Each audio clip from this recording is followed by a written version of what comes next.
In the progression of our opening sequence, I have learnt many various things, but the two main things I have learnt throughout the whole process was how to manage a camera and the different ways to edit the opening sequence overall. I have learnt different editing techniques such as continuity editing and non-continuity editing, and one of the main editing techniques that we used throughout the whole media sequence was the use of a cross effect, which we used as a transition at the end of each scene when it ended. In the preliminary task, I was just one of the main actors, so my role was quite short and simple, as I did not have much to do except for talk in it. While in the media opening sequence, I was the director, in which I suggested many different ideas such as what shot types to use, such as a long shot, close-up, extreme close-up, and establishing shot.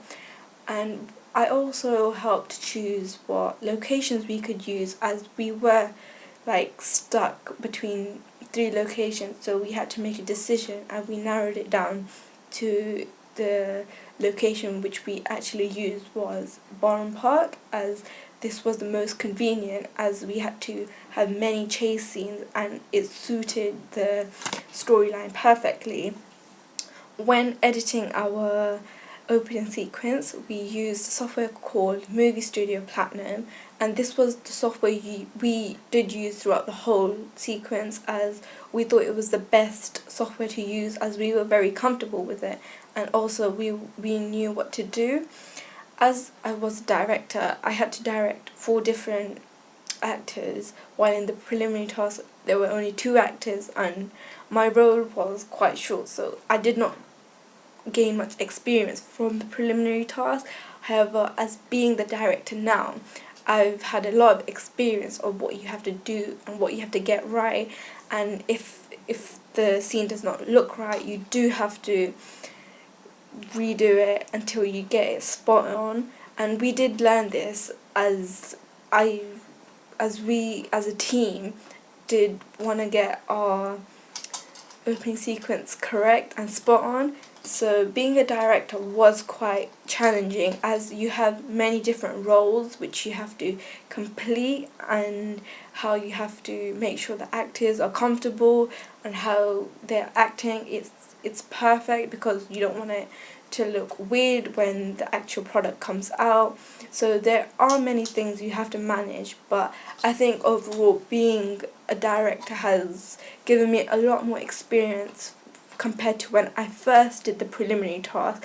I did not have much idea of what I was doing, but throughout the past few months I have gained a lot of experience. So the preliminary task was a good way to start everything off, but looking at our end product now, I can say that I have learned a lot of different things, and the way we can go from an idea and end up with the real product, as this shows that we started from scratch and we were able to develop and get to what we wanted to, which was to make our teen horror opening sequence. So I think that it was very successful, and the preliminary task did teach us a lot. After looking at my preliminary task, I've seen that there's so many shots. There's not only one shot, there's 10 different shots. But even when we were filming, we had to take 2 or 3 shots just to get the right piece. But not only not only the filming that is hard, even the editing is hard. We had to get the right, make sure the background is a right contrast. So if it's not, we have to film again, and then it takes so long just to get the right pattern and things.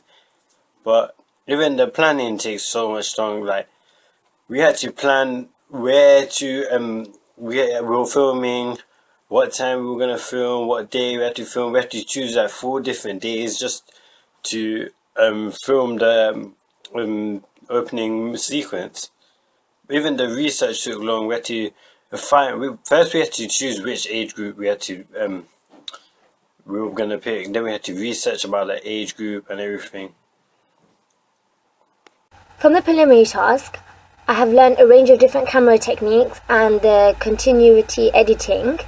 which the 180-degree rule we had done incorrectly in the preliminary task, and now I'm able to shoot 180-degree rule as well as identify one.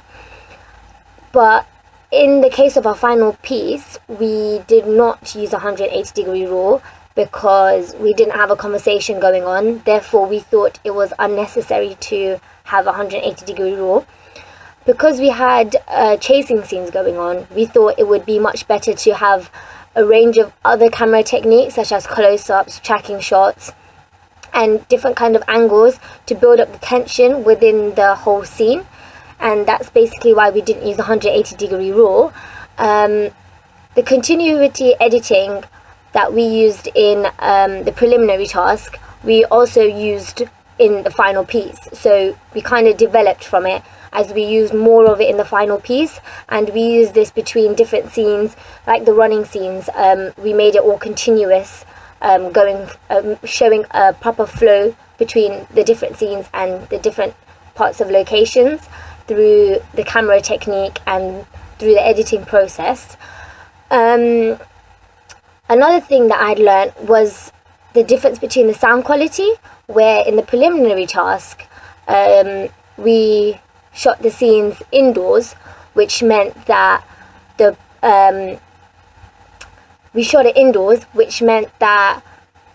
sounding, we did not worry too much about it in the preliminary task, because there wasn't much sound in the background other than like little buzz sounds that are generally done when you film from around the place.